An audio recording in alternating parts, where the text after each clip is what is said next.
যদি তুমি পে করো অর্থাৎ টাকা দাও, you must pay dash cheque, চেকে টাকা দিতে হবে, নট ড্যাশ ক্যাশ, ক্যাশে নয়, ক্যাশে নয়।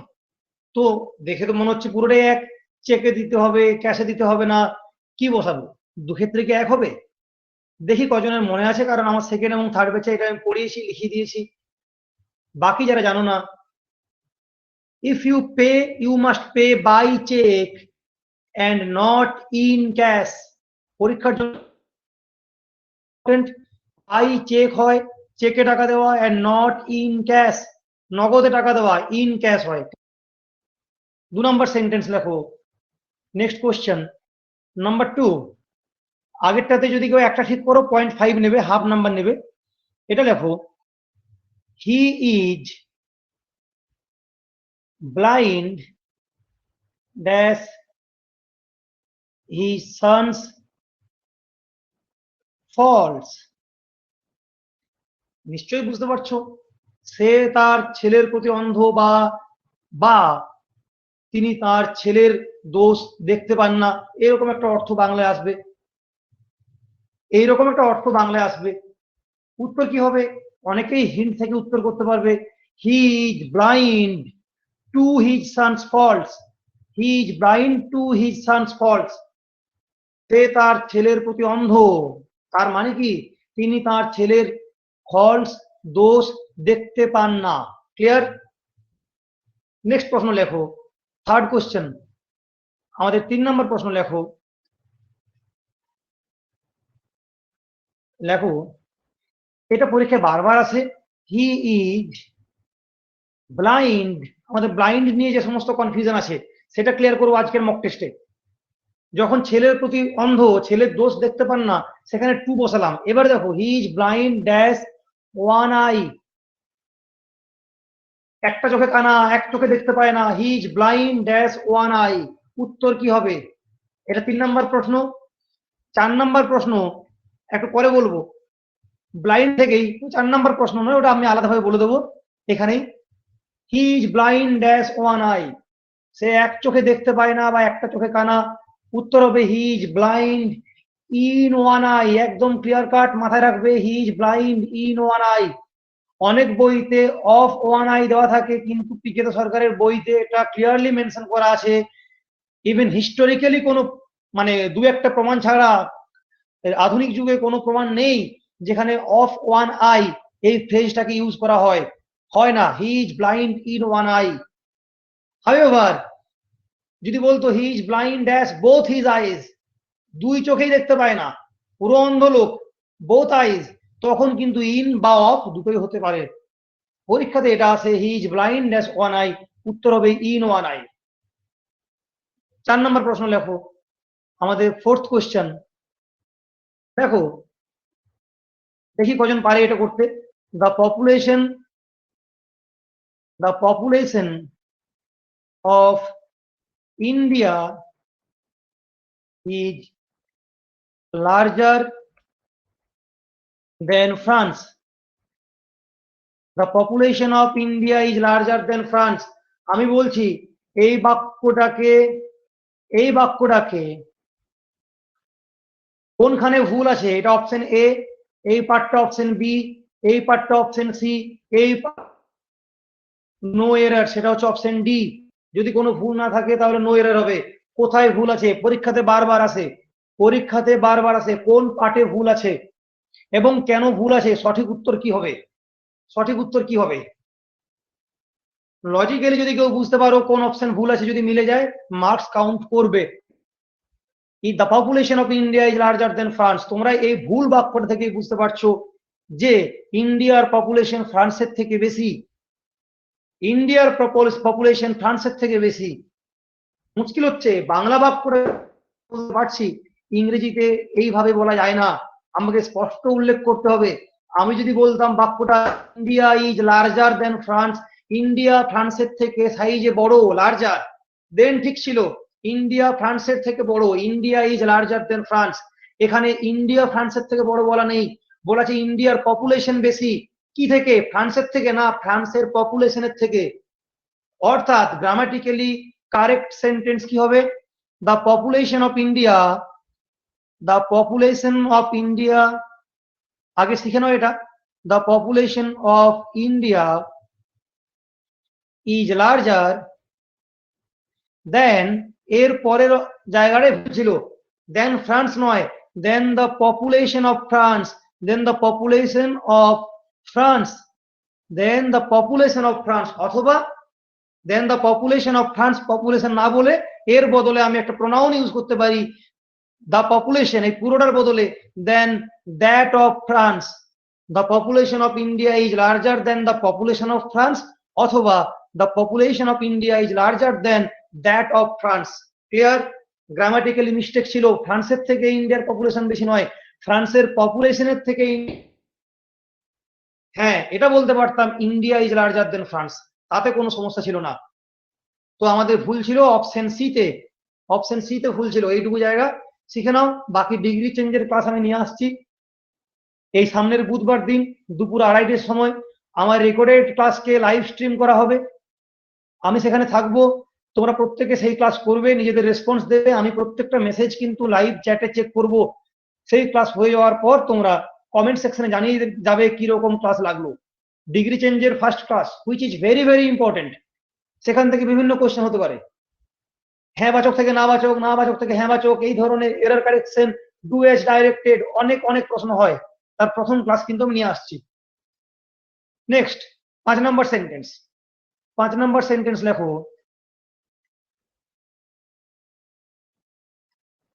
there is a ban, there is a ban dash the play,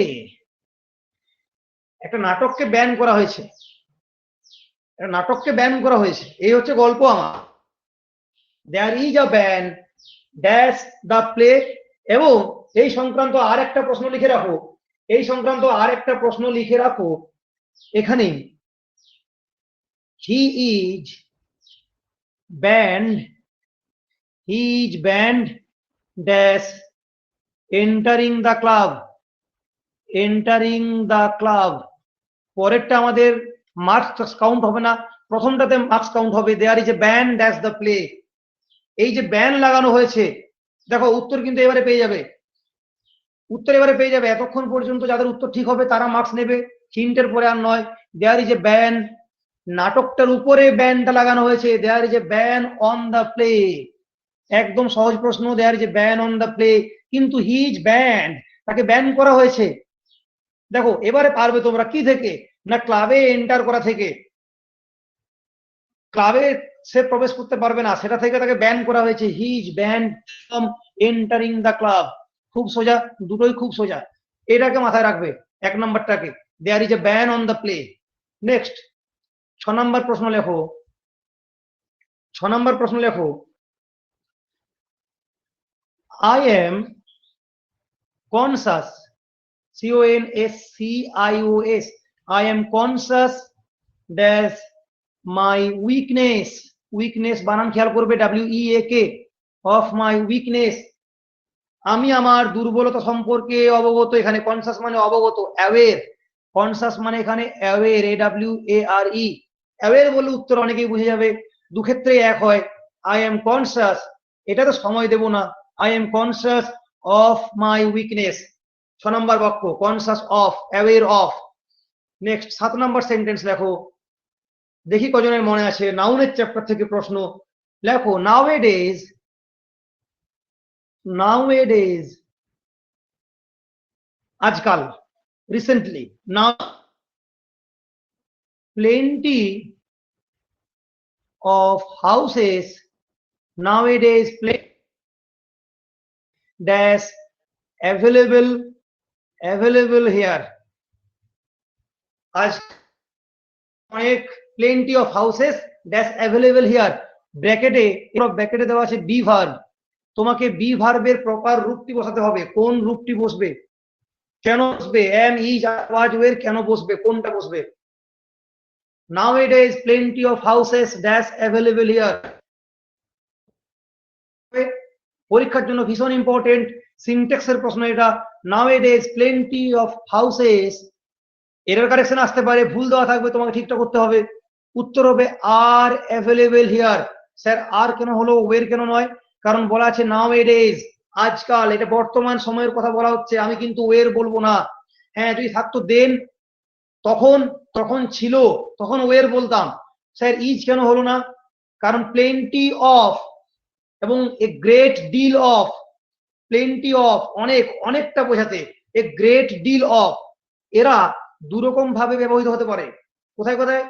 একটা হচ্ছে আনকাউন্টেবল নাউনের সাথে, আনকাউন্টেবল নাউনের সাথে, ধরো plenty of sugar, plenty of sugar, অনেকটা সুগার, চিনি, uncountable noun. Dash wasted, dash wasted today, আজকে অনেকটা সুগার নষ্ট হয়েছে, plenty of sugar, sugar uncountable noun, তখন কিন্তু আমি এটাকে সিঙ্গুলার করব, plenty of sugar is wasted today, was নয় কারণ টুডে বলা আছে, সিম্পল প্রেজেন্ট টেন্স করব, plenty of sugar is wasted today. কিন্তু যখনই প্লুরাল কাউন্টেবল নাউন হবে, plenty of, a great deal of, তার সাথে যদি প্লুরাল কাউন্টেবল নাউন হয়, তখন সাবজেক্ট আমার প্লুরাল হবে, ক্রিয়াপদটাও প্লুরাল হবে। প্লেন্টি অফ হাউসেস, এখানে হাউসেস একটা হাউস কাউন্টেবল নাউন, তার প্লুরাল ফর্ম দেওয়া আছে হাউসেস, এখানে কিন্তু আমি আর প্লেন্টি অফ কে সিঙ্গুলার ওয়েতে ভাবতে পারবো না, প্লেন্টি অফ হাউসেস পুরোটা আমার কাছে প্লুরাল হয়ে গেল। সেই মতো আমি থার্ড পার্সন প্লুরাল নাম্বার অনুযায়ী একটা ভার্ব বসালাম, সেটা হচ্ছে আর। টেন্স অনুযায়ী নাও এ ডেজ দেওয়া আছে, সেই কারণে আমি বর্তমান কালের বসালাম, অতীতকালের নয়, ওয়ের বসালাম না, আর বসালাম। ক্লিয়ার? এই প্রশ্নটি কার কার ঠিক হলো আমাকে একদম মেনশন করবে উত্তরে যে হ্যাঁ 7 নাম্বার ঠিক হয়েছিল, 7 নাম্বার ঠিক হয়েছিল। নেক্সট 8 নাম্বার প্রশ্ন, 8 নাম্বার প্রশ্ন লেখো, লেখো ইট ড্যাশ ব্রেকেটে রেন, ইট ড্যাশ ব্রেকেটে rain since morning, since morning. পরীক্ষায় এই ধরনের প্রশ্ন আছে বিভিন্ন পরীক্ষায়, group C, group D, even CHSL, যে কোনো ধরনের, যে কোনো ক্লার্কশিপের পরীক্ষা দেবে, ডাব্লিউবির পরীক্ষা দেবে, প্রাইমারি টেটের পরীক্ষা দেবে, সিম্পল প্রশ্ন আসবে। অপশন এ তে দেওয়া থাকবে it is raining, option B তে দেওয়া থাকবে had been raining, had been raining, option C তে দেওয়া থাকবে রেইনস, অপশন ডি তে দেওয়া থাকবে হ্যাজ বিন রেইনিং। উত্তর কোনটা হবে? এই জন্য আলাদা করে টিউশন পড়তে হয় না, একটু মাথা খাটাও, অতীতটাকে স্মরণ করো, যখন তোমরা টেন্স পড়েছিলে কি হতে পারে, সকাল থেকে বৃষ্টি পড়ছে, উত্তর কোনটা হবে? এই নিয়ে সময় দেব না, এটা তখনই হওয়ার কথা। উত্তর হবে it has been raining since morning. Since কথাটা দেওয়া আছে, পয়েন্ট অফ টাইম, অতীতের একটা পয়েন্ট অফ টাইমকে উল্লেখ করা আছে, তখন থেকে একটা কাজ হচ্ছে তো হচ্ছেই, কন্টিনিউয়াসলি ঘটছে। প্রেজেন্ট পারফেক্ট টেন্স আমি ইউজ করব। ইট হ্যাজ বিন গঠন করার কি নিয়ম? হ্যাজ বিন বা হ্যাভ বিন ব্যবহার হয় সাবজেক্ট অনুযায়ী। It third person singular number, আমি হ্যাজ বিন বসালাম, এবং মূল ভার্বের শেষে আইএনজি যোগ, তার প্রেজেন্ট পার্টিসিপল বা V4 ইউজ হয়, সেটা হচ্ছে raining. It has been raining since morning. Next 9 নম্বর প্রশ্ন লেখো, 9 নম্বর প্রশ্ন লেখো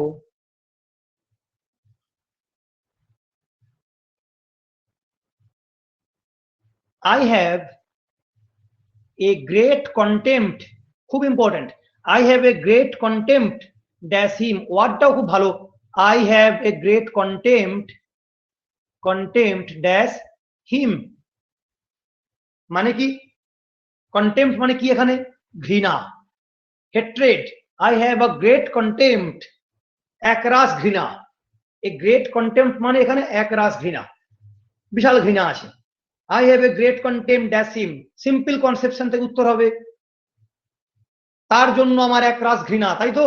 এরপরে আর নাম্বার নাও না, এর আগে যারা করেছিলে ফর, তারা নাম্বার নেবে। I have a great contempt for him, contempt দিয়ে আর একটা ইম্পর্টেন্ট সেন্টেন্স আছে, সেটা হচ্ছে অবমাননা অর্থে, অবজ্ঞা অর্থে, যেটা আদালতকে করা হয়, কন্টেম্প্ট অফ কোর্ট, এই ফ্রেজটা মাথায় রাখবে। He was guilty, he was guilty of, গিলটির পরে অফ বসে, এটা জানি আমরা, he was guilty of contempt of court, contempt of court, সে আদালত অবমাননার দায়ে দোষী হয়েছিল। He was guilty of contempt of court, এখানে কিন্তু কন্টেম্পটের পরে অফ বসে, কন্টেম্পট অফ মানে অবমাননা, অবজ্ঞা এই অর্থে। আর I have a great contempt for him, এখানে কন্টেম্পট মানে হচ্ছে ঘৃণা। ক্লিয়ার? 10 নম্বর প্রশ্ন লেখো।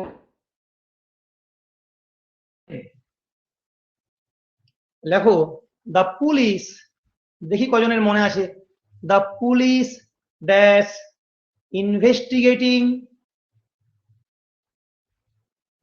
investigating the matter, the police dash investigating the matter। Option দেওয়া আছে, অপশন এ তে দেওয়া আছে ইজ, অপশন বি তে দেওয়া আছে ওয়াজ, অপশন সি তে দেওয়া আছে আর, অপশন ডি তে দেওয়া আছে বোথ, এ অবলিক বি। উত্তর কোনটা হবে? দ্য পুলিশ ড্যাশ ইনভেস্টিগেটিং, বানানটা ভুল হয়েছে, investigating, TI, investigating the matter. তুমি কি বসাবে? ইজ বসাবে, ওয়াজ বসাবে, আর বসাবে, খুব সহজ প্রশ্ন, অনেকের পারা উচিত। আমি বলেছিলাম কালেকটিভ নাউনকে যখন ভাবা হয় আমাকে দেখতে হয় কাজটা কিভাবে করছে তারা। যদি অ্যাজ এ হোল হয় তখন সেটা, তো যদি তার মধ্যে আমি ইন্ডিভিজুয়ালকে সেপারেট করতে পারি তখন আমি প্লুরাল ধরবো। এগুলো খুব কনফিউজিং, কিন্তু মনে রাখতে হবে ইনভেস্টিগেশন একটা এমন কাজ, ইনভেস্টিগেট করা একটা এমন কাজ, যখন কোনো কিছু তদন্ত করা হয়, কেউ সাইবার ডিপার্টমেন্টে যায়, কেউ সাইবার সেলে যায়, কেউ এভিডেন্স খুঁজতে যায়, কেউ জেরা করে, কেউ জেরা করতে যাবে, কেউ আরো কিছু করবে, 10 জন 10 জায়গায় যাবে, ইনভেস্টিগেটিং এর কাজটা, ইনভেস্টিগেশনের কাজটা চলে, ইনভেস্টিগেট করা যায়। সেই জায়গাতে আমি পুলিশকে আর সিঙ্গুলার ধরতে পারবো না, পুলিশকে আমি plural, police are investigating the matter, the police are investigating the. Clear? এই ছিল 10টা প্রশ্ন আজকের মক টেস্ট। আমি জানি অনেক রকম জিনিসকে তোলা হলো, তো গ্রামারের জায়গাটাতে বেশি ফোকাস করেছি, এক্সপ্লেনেশন দিয়েছি, একটা ডিগ্রি চেঞ্জ বুঝিয়েছি, একটা নাউনের প্রপার ফর্ম মানে সেটাকে সিঙ্গুলার নেব না প্লুরাল নেব, দুটো প্রশ্ন হলো। প্লেন্টি অফ দিয়ে great deal of, great deal of, great deal of, a great deal of, a great deal of time is wasted, অনেকটা সময় নষ্ট হলো, a great deal of time is wasted, সেখানে কিন্তু ইজ বসাবো, যদিও অনেকটা কিন্তু পরিমাণ বোঝাচ্ছে, একটা ইউনিটকে বোঝাচ্ছে। A great deal of time, টাইমটা আনকাউন্টেবল নাউন, সেখানে কিন্তু ইজ বসাবো। ক্লিয়ার? যদি থাকতো a great deal of time dash wasted yesterday, গত, তখন কিন্তু ওয়াজ বসাতাম, a great deal of time was wasted yesterday. ঠিক আছে? তো এই পদ্ধতি গ্রামারের জায়গাতে বেশি ফোকাস করা, প্রিপোজিশন থেকে আমরা আস্তে আস্তে বেরিয়ে আসছি, অনেকটা জায়গা কভার করেছি, ধীরে ধীরে করব, পুরোটাই কভার করব, বাট আমরা কিন্তু ধীরে সুস্থে গ্রামারের পোর্শনে ঢুকবো। তোমাদের কেমন লাগলো জানাও ডেফিনেটলি। ভিডিওটাকে লাইক, শেয়ার এবং সাবস্ক্রাইব করতে হবে, চ্যানেলটাকে সাবস্ক্রাইব করবে, ভিডিওটাকে লাইক করো এবং শেয়ার করো আগের ভিডিওগুলোকে, আজকের ভিডিও দেখলে আগের ভিডিওটাকে শেয়ার করো। ওকে, থ্যাংক ইউ সো মাচ।